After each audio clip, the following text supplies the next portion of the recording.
स्वामींसार आज आम्ही सावित्रीमाईचे ऋण नाटक सादर करणार आहोत. यात माझे पात्र सावित्रीमाई आहे. यात माझे पात्र महात्मा फुले आहे. यात आमचे पात्र विद्यार्थी आहेत.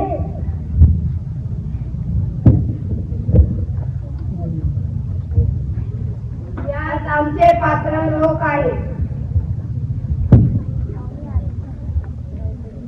मला या काळातील मुलींची खूप काळजी वाटते की सावित्री. अज्ञान, बालविवाह, केशवपण, सती या प्रथामुळे त्यांची जीवनाची नरक समान बनली आहे. हो ना, हे सर्व बदलायला हवं, पण आपण काय करू शकतो? हे सर्व बदलण्याचा एकच मार्ग आहे, तो म्हणजे त्यांना शिक्षण दिले पाहिजे. पण मी जर त्यांना शिकवायचे ठरवले तर कुणीच आपल्या मुलींना शाळेत पाठवणार नाही. त्यांना कुणीतरी महिला शिक्षिका ठेवली. अहो, एवढंच राहा, तुम्ही मला शिकवा, मला आवडेल मुलींना शिकवायला. हो तर सावित्री, किती छान शिकवलं. भारतात त्याची सुरुवात करू.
जवळ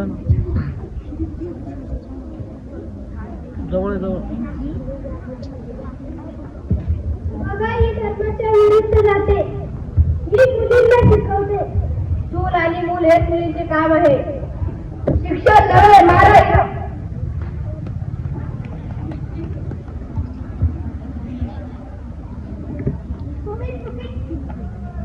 तुम्ही चुकीचे करताय. मुलींना शिकू द्या.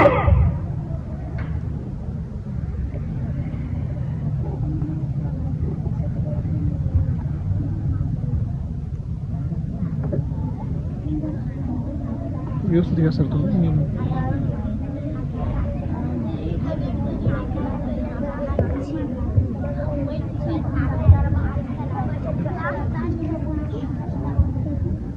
सावित्रीबाई, किती लागलाय तुम्हाला? रस्ता येताय. सावित्रीबाई, तुम्ही आम्हाला शिकवण्यासाठी किती त्रास सहन करता? इतका त्रास का सहन करताय तुम्ही? तुम्ही शिकलात तर तुम्ही ज्ञानीवान. 2 घरांचा उद्धार कराल. तुमचे हित तुम्हाला कळेल. त्यामुळे अनिष्ट प्रथा बंद होतील आणि शेवटी सत्य परिशान हो सकता है, लेकिन पराजित नाही. तुम्ही शिकावा, इतरांनाही शिकवा. सावित्रीबाई, तुम्ही आम्हाला शिकवण्यासाठी इतका त्रास सहन करताय. मी तुमचे स्वप्न नक्कीच पूर्ण करेन. हो, आम्ही शिकू आणि दुसऱ्यांना पण शिकवू. हो सावित्रीबाई, मी खूप खूप शिकलेला तुमचे स्वप्न पूर्णच करेन. सावित्रीबाई, आम्ही तुमचे शिकवलं तुमचे ऋण कधीच विसरणार नाही. हो सावित्रीबाई, आम्ही तुमचे स्वप्न नक्की पूर्ण करेन. हो, मी मोठी होईल आणि तुमचे स्वप्न नक्की पूर्ण करेन. हो सावित्रीबाई, मी मोठी व्यक्ती बनेल आणि तुम्हाला भेटायला नक्कीच येईल.